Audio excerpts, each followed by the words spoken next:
kakasali ka pa.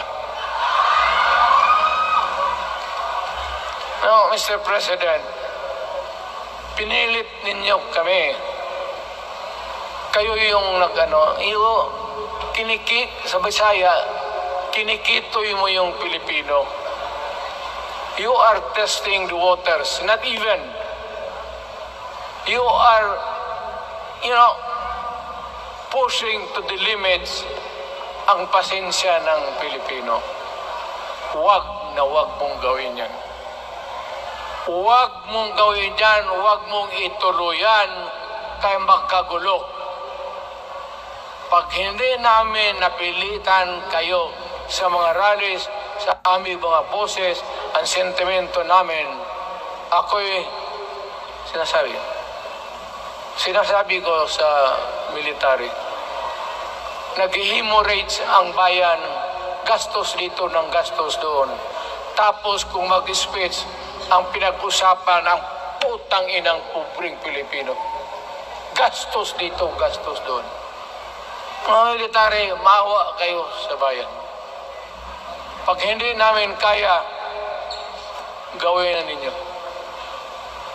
Gawin ninyo, kawawa ang Pilipinas.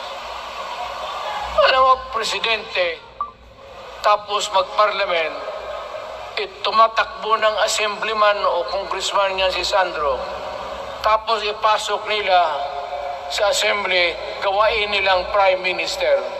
Yan nga ang sakit ng Pilipino.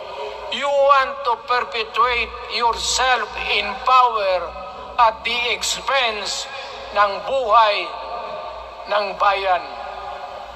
Mabuti sana kung bright kayo. Kung drug addict ka lang naman at may asawa kang hungry for power, tapos may isa itong taga Leyte, gusto siyang mag-prime minister at gawin niya itong bongbong, diyan ka lang, ako ang bahala. Ceremonial president ka na lang. Ako na ang magpatakbo ng bayan sa parliament. Yan ang plano nila. Yan ang hindi talaga matanggap natin. Kalukuhan niyang putang ina. Huwag kayong... Alam mo, bakit ako makipag-away ng presidente? Marami siyang sundalo. Kaya natin, kayong pumalag, pero there is always a time for everything.